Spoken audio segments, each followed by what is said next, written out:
నమస్తే can media ప్రేక్షకులకు స్వాగతం. నేను ఈ వీడియోలో చెప్పుకునే అంశం ఏంటంటే ఇసుక వెంటనే అందుబాటులోకి తేవాలి. దాదాపు కొత్త ప్రభుత్వం ఏర్పడి 2.5 నెల అవుతుంది. ఇసుకతో ప్రజలు చాలా తీవ్ర ఇబ్బందులకు గురవుతున్నారు. రోజువారీ కూలీలు కానీ తర్వాత బిల్డర్లు కానీ అనేక రకాల కాంట్రాక్టర్స్ కానీ అందరూ అనేక రకాలుగా ఇసుక లభ్యం కాక తీవ్రమైన ఇబ్బందులు ఎదుర్కొంటున్నారు. ప్రభుత్వం ఏమో ఉచిత ఇసుక ఇస్తానని ఎలక్షన్ ముందు ప్రకటించింది, ఎలక్షన్ అయిన తర్వాత కూడా ప్రకటించింది.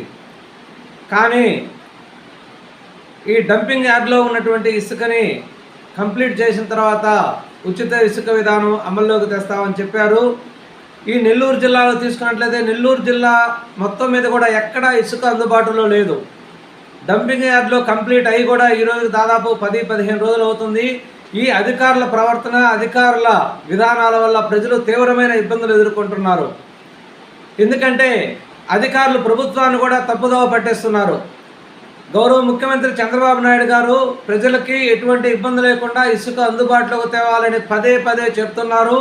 కానీ అధికారులు వాళ్ళు పట్టిందే కొట్టన్నట్లు ఇసుకని ఇంతవరకు కూడా ప్రజలకు అందుబాటులో తేలేదు. దాదాపు ఎలక్షన్ నెల మే నెల అయితేమి, జూన్, జూలై, ఆగస్ట్ ఈ 4 నెలలు కరెక్ట్గా ఈ కార్మికులకు పని లేక తీవ్రమైన ఇబ్బందులు పడుతున్నారు. నిర్మాణ కార్మికులు రోజువారీ కూలీతో మాత్రమే వాళ్ళ జీవనం కొనసాగుతుంది. రోజువారీ కూలీ కానీ లభించని ఎడల వాళ్ళు తీవ్రమైన ఇబ్బందులకు గురి కావటం జరుగుతుంది. కాబట్టి ఈ 4 నెలల నుంచి పని లేక వాళ్ళు నానాకు ఇబ్బందులు పడుతున్నారు. దీన్ని వెంటనే ప్రభుత్వము అధికారులు గ్రహించి నెల్లూరు జిల్లాలో వెంటనే ఇసుక అందుబాటులోకి తేవలసిందిగా ప్రజలు కోరుతున్నారు. లేని ఎడల మరికొన్ని రోజులు ఇలాగే ఉంటే కార్మికులైతేమి, కన్స్ట్రక్షన్ చేసే బిల్డర్లు అయితేమి అందరూ కూడా రోడ్ల మీదకి వచ్చి ధర్నా చేయడం జరుగుతుందని కూడా చెప్పడం జరుగుతుంది. పరిస్థితి అంతదాకా రాకమునిపే వెంటనే ప్రభుత్వం అధికారులు చొరవ తీసుకొని ఇసుకను అందుబాటులోకి తేవాలి. ఎందుకంటే మనం ఇప్పుడు దాకా జగన్మోహన్ రెడ్డి గారిని విమర్శించాం. ఇసుక అమ్ముకుంటున్నాడు, ఇసుక డబ్బులు మొత్తం తినేస్తున్నాడు, ప్రభుత్వానికి ఏం చెల్లించడం లేదని.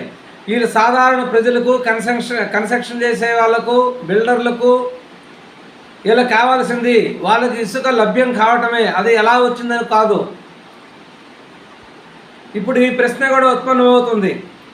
ఎలక్షన్ ముందు దాకా ఇసుక ఇబ్బంది లేదు, ఇసుక బాగా లభ్యమవుతున్నది, ఇసుక లభిస్తుంది కాబట్టి మాకు ప్రతిరోజు పని దొరికేది. ఈ ప్రభుత్వం మారిన తర్వాత మాకు ఇసుక లభ్యం రావట్లేదు, పేరుకేమో ఉచిత ఇసుకని పదే పదే ప్రకటన చేస్తున్నారు.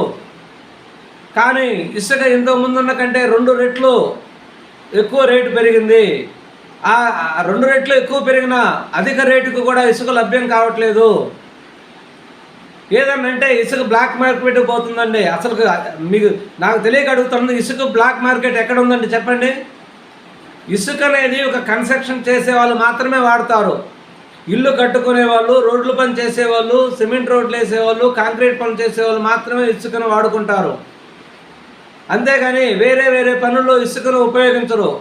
కాబట్టి ఇసుక ఎక్కడ బ్లాక్ మార్కెట్ ఉంది? బ్లాక్ మార్కెట్ క్రియేట్ చేసేదే ప్రభుత్వం, అధికారులు. వాళ్ళ రోజుకి అనేక ఇబ్బందులు పెడుతూ ఇసుక రేట్లు అధిక ధరలకి మీరు ఇబ్బందులు పెట్టే కొంది ఇసుక రేటు పెరుగుతుంది. బ్లాక్ మార్కెట్ అనేది అసలు ఉండదు ఇసుకలో. అంటే వేరే రకాల పనులకు ఉపయోగించే పని అయితే తరలిపోతుందని చెప్పుకోవచ్చు. రాష్ట్రం హద్దులు దాటకుండా రాష్ట్రం సరిహద్దులలో కాపలా కాసి ఇసుక ఇతర రాష్ట్రాలకు తరలిపోకుండా చూడవలసిన బాధ్యత ప్రభుత్వానిదే, అధికారులది. దానికి ప్రజలు ఎందుకు బలి చేస్తారు? ఇక్కడ మీరు గ్రౌండ్ లెవెల్లో ప్రజలు ఎంత ఇబ్బంది పడుతున్నారో మీకేమైనా అర్థమవుతుందా? మీరు పైనుండి మాటలు చెప్తారు, మీ పనులు మీరు చేసుకుంటారు. కానీ ఇసుకుంటే కానీ కన్స్ట్రక్షన్ పని జరగదు. రోజువారీ కూలు ఉంటే మాత్రం వాళ్ళకి ముద్ద దిగదు. వాళ్ళ పరిస్థితి ఏంటి? దీన్ని మరి గ్రహించుకొని మీరు వెంటనే దీని మీద చర్యలు తీసుకొని ఇసుకను అందుబాటులో తేవలసిందిగా కోరటమైనది. లేని ఎడల కార్మికులైతేనేమి, బిల్డర్లు అయితేమి, కాంట్రాక్టర్లు అయితేమి అందరూ కూడా ఇక 2-3 రోజుల తర్వాత అన్ని కలెక్టరేట్ల మీద ధర్నా చేయడం జరుగుతుందనేది వార్తలు వస్తున్నాయి. ప్రజల్లో తీవ్రమైన అసంతృప్తి ఉంది ప్రభుత్వం మీద, అధికారుల మీద. మీరు ఇసుక ఎలా ఇచ్చారనేది కాదు, ఇసుక వాళ్ళకి రోజు లభ్యమవుతుందా, పని జరుగుతున్నదా లేదా అనేది కావాలి. అంతేకాని ఉచిత ఇసుక వస్తున్నామని అనేక రకాలుగా మాటలు చెప్పి అధికారులు చెప్పింది ప్రభుత్వం వింటూ అధికారులు ప్రభుత్వాన్ని సగం తప్పుదోవ పట్టిస్తున్నారు. ఈ విధమైన పరిస్థితి రావడానికి అధికారులు తీరే కారణం. ముఖ్యమంత్రి గారు పదే చెప్తున్నారు, ప్రజలకు ఇసుకను అందుబాటులో ఉంచండి, వాళ్ళకి ఇబ్బంది లేకుండా చూడండి అని. మరి కలెక్టర్లు ఏం చేస్తున్నారు? మైనింగ్ డిపార్ట్మెంట్ వాళ్ళు ఏం చేస్తున్నారు? ప్రజలు ఎంతో ఇబ్బంది పడుతున్నారో వాళ్ళకి తెలుసా? ఏమని అర్థమవుతుందా? అసలు ఇసుక మీద పెత్తనం ఎంఆర్ఓలు, ఆర్టీఓలు ఏంటండి? మీరు ఫ్రీగా ఇచ్చేవాళ్ళు వదిలేయాలి. ఎంఆర్ఓలకు పెత్తనం, ఆర్టీఓలకు పెత్తనం, పంచాయతీ సెక్రటరీలకు పెత్తనం. మీరు ఎంతమంది అధికారుల పెత్తనం పెడతారో ఇసుక రేటు అంత ఎక్కువ పెరుగుతుంది. ఈ విధమైన ఇబ్బందులు కానీ పెట్టినైతే ఇసుక రేటు అసలు ఫ్రీ ఇసుక అనే మాటే ఉండదు. ఇంతకుముందు ఇచ్చేదానికంటే ఇసుక 2-3 రెట్లు ఎక్కువ అవుతుంది.